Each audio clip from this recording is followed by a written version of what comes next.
I'm going to try to give you an idea on how to caulk the baseboard, the top of the baseboard. Basically anything that has a crack in it needs to be caulked. It looks a lot better if you don't corners everything. You always want it to look solid. You want everything to look nice, and so you caulk everything. That's what makes it look solid. This is a house I textured maybe a couple of years ago and painted it. Now they hired me back to put the hardwood floor in. This is not a glue down. This is a floating hardwood floor. It's true engineered hardwood. It's not the laminate. It's the true hardwood. And let me see if I can cut this real fast. Give you an idea what it looks.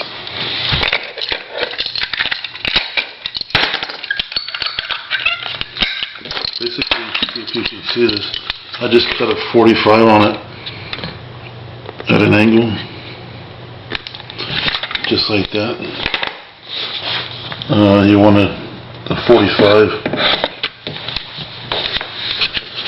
and then this is hard to do on them.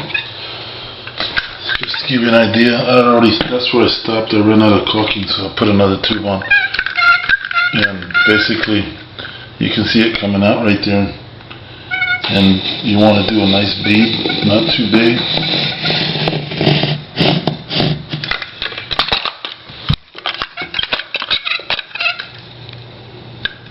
So you got the 45 on there, and just not too big of a bead, just nice. You definitely want to leave enough caulking in there so you can wipe it off. It's kind of weird, but caulking, you probably waste half of it. Because the way I do it, I like caulking it to where it's got enough caulking in there. So I'll come back. You can see it's a little messy there, but all you do is wipe it. Start where you left off. Work your way back. You can see the caulking underneath there. I got the right angle. If you get too much caulking, just stop and wipe it off and start all over.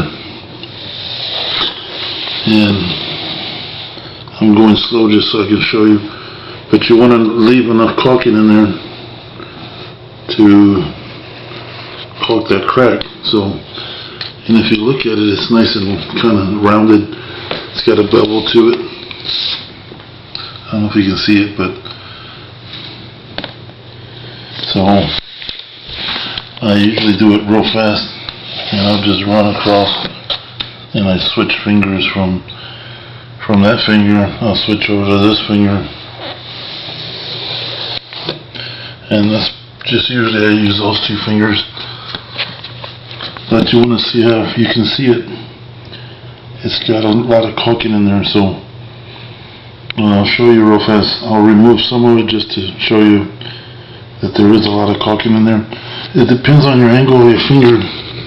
If you can see in there, I don't know if you can, but you gotta leave a space so you can leave some. If your finger's at an angle this way, if your finger's at this angle, you're digging it all out. If it's at this angle, you're leaving some caulking behind. You can see it right here. See, I'm not even touching it. But if I did this angle, I would dig it all out, which is right there. And I'll show you, if you have the wrong angle, all you're doing is scraping it off, which is I'm doing now. I'm taking too much off. And what will happen is that crack will come back. It's not going to stay long, and then all you do is caulk it over, just so I can show you what I was doing.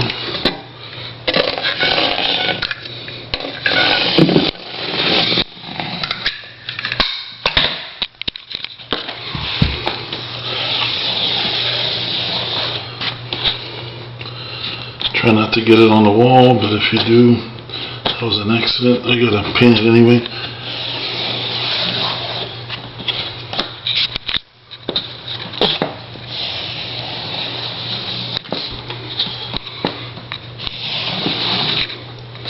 And you gotta work kind of quick, because if not, it starts to dry up and you get these little pieces of caulking right here on the edges, and it doesn't look too good. So you can see that right there. I don't know if you can see it, but anyway, that's how you caulk.